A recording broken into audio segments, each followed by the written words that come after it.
Really was considered one of the most influential, according to one of the recent journals that produced the most influential and look at the most influential scholars, is Al-Habib Omar bin Muhammad bin Hafiz bin Salim.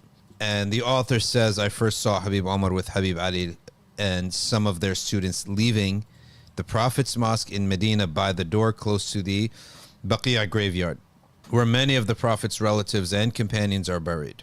Radiallahu ta'ala anhum ajma'in wa sallallahu ala Habibina Muhammad sallallahu alaihi wasallam. They move with a sense of purpose and unity like a single body, which distinguished them from the rest of the visitors there. This was the new generation of the Habaib, or the beloved ones. And I had met Habib Ahmad Mashhur al-Haddad and Habib Abdul Qadir al-Saqqaf, two great mountains. In the autumn of their lives, I've met them, meaning at the end of their lives. Now, the energy of this young group was something different. They were like a gentle cyclone.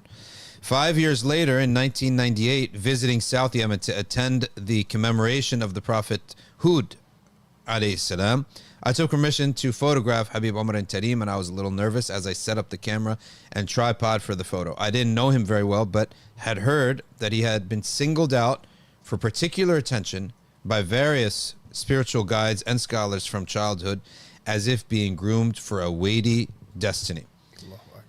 And I'm going to ask you to tell the story about his childhood, which is almost like Hollywood, really, if you think about it. Like it's like mythical, to be honest. It's like mythical. As I watched him through the lens, I could see how vital his spiritual energy was as he sat quietly invoking the name of Allah. He was extremely courteous and composed, but there was an air of wildness about him, an intoxicating light that drew people to him like moths to a flame and burned away the darkness in one's soul. Now, years later, his followers are in the tens of thousands. His college in Tarim Dar al-Mustafa is attended by students from around the world. When he visits the Far East, he attracts vast audiences. In 10 years, he had changed greatly, transforming from an impassioned saint to a seasoned sage. He travels extensively, taking little food and sleep. Whenever he speaks about the Prophet ﷺ and his family, it is as if he knows them personally. And you always hear a new, intimate story about them. His face is often slightly upturned, as if drawing energy from a vast unseen. And that's where we'll stop. The Far East, when he goes to Indonesia, they have, it seems to be like soccer stadiums. Yeah. And some of these events, when you look at them, you don't see the end. Like, I don't know if they're spilling into the streets. You just see people upon people upon people. Like, must be easily over 50,000. Like Madison Square Garden, as a visual, it's 17,000 people, right? So if I'm looking at it, and it's like double that, easily double that. It could even get up to be more. You could get with certain majalis, especially. If you could look back at the previous visit that he just did to, I think, was it Indonesia or Malaysia? The last visit he did. Malaysia, huh? I've never seen anything like that. Stadiums, I'm telling you. Football stadiums, 80 to 90,000 people. Okay, the story about Habib Omar's youth. His childhood, this, like a mythical moment. They say in retrospect. They say about Habib that, like, his father used to see him gather up pillows after his durus or go to the animals that they had, and Habib would practice delivering the dars while he was still a child. And his dad, like, when he saw that, radiallahu anhu, he saw that was like, he saw that there was something in his son, Allah yahfadhu. And specifically, the famous story that they tell about the father, Shaheed Muhammad bin Salim bin Hafiz, who was kind of like the Imam of Tarim in his time, right? And it was during the time when the communists had control over Yemen, and you hear some of the kind of like raw displays of iman in the face of kufr, in kind of when they relate the stories of how the Habaib kind of stood up to these communists. But basically any type of display of religion, you're wiped. and they were constantly attacking the communists because they were saying, like, Habibi, you can't just take people's wealth and reapportion it. This is dhulm. Yeah. So the ulama were really they were really up in arms against the communists when they came and took over Yemen. And of course they were like atheists, and they used to have like Habib always, he talks about this, he mentions this, Allah yahfadhu, he talks about how they used to have a sign that would say La sawt ya'la ala sawt al-hizb. And they had this big sign. It said, "No voice will be louder than the voice of the Communist Party," basically, right? And then years later, after the communists had been kicked out of Yemen and everything was all said and done, Habib hosted his Jalsat al-Ithnain, the dars where he talks tafsir, where he gives exegesis of the Quran. He hosted that class in that saha where that same sign was, in that same square. And then he said they used to say that there would be no voice louder than the voice of the Communist Party, and now you hear the voice of Muhammad sallallahu alaihi wasallam and his Lord Jalla Jalaluh blasting through these alleyways, right?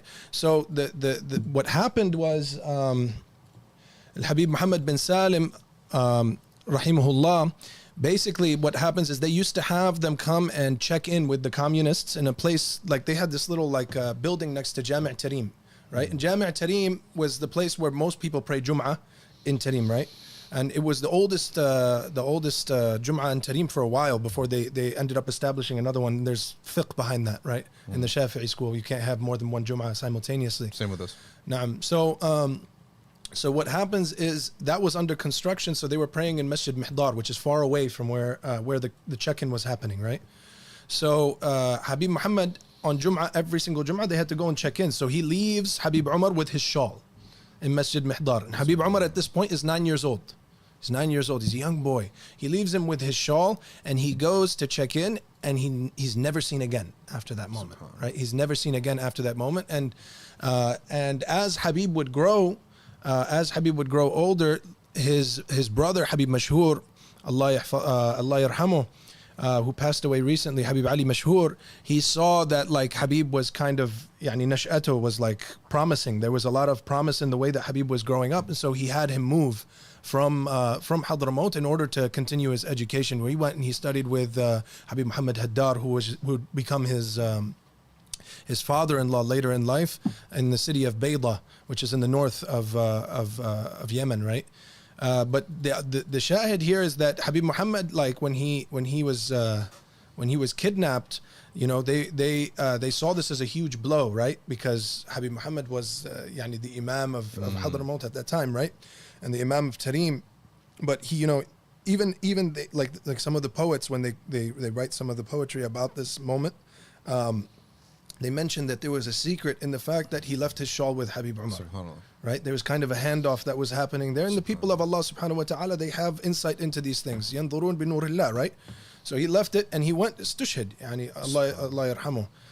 And there's many stories about the Habaib standing in the face of this kufr. Like they mention a story of one of the Habaib that he, despite them, you know, threatening them and telling them you can't come out dressed up like in the typical gear that they'll wear, right? He was walking through the streets and wearing the jubba and the imama and the rida and all of these different articles of clothing that are linked with the Prophet ﷺ by his sunnah, right? And when they saw him, they said, "Ya Habib, why are you doing this? You're going to get yourself in trouble." And he said, so that people don't forget this prophetic guise, right? So what did they do? They took him, they tied him up to the back of a car, and they started dragging him through the streets. And the whole time he's yelling, Allahu Akbar, Allahu Akbar, Allahu Akbar, until he passes out. So yani you have these mawaqif that these ulama, they stood in the face of this kufr. May Allah subhanahu wa ta'ala reward them on behalf, right? There used to be in the city of Tarim, the Ribat of Tarim, which was one of the oldest schools in Tarim, and Dar al-Mustafa, which didn't exist yet. All of these different institutions of learning were closed because of the communists. You know, Sheikh Omar Hussein al-Khatib, he says that we used to hide our books of Nahu. Subhanallah. They used to hide their books of grammar, and they used to go by night and sneak into the homes of the shuyukh in order to read books of grammar with them. And then Allah subhanahu wa ta'ala, when he saw this kind of desire to enliven the religion, Allah subhanahu wa ta'ala put barakah in their knowledge.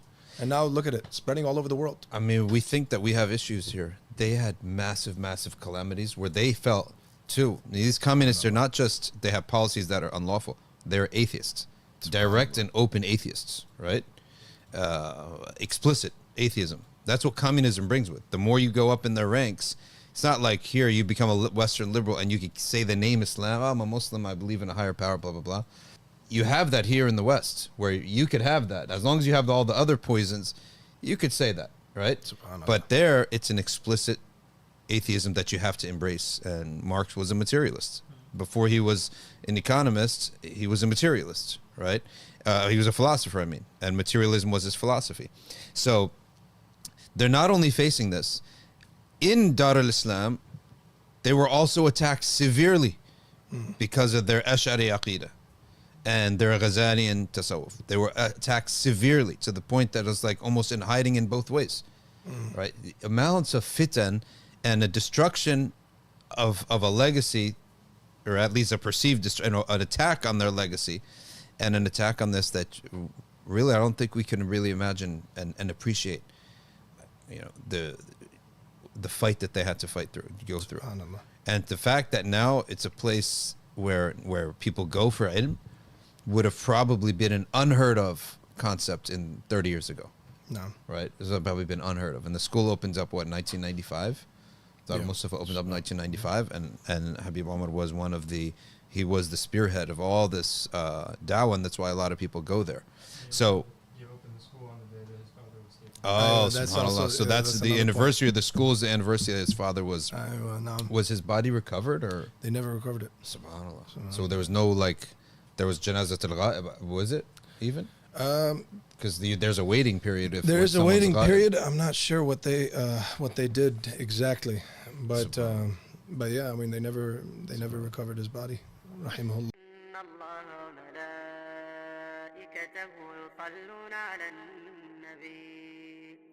يا أيها الذين آمنوا صلوا عليه وسلموا تسليما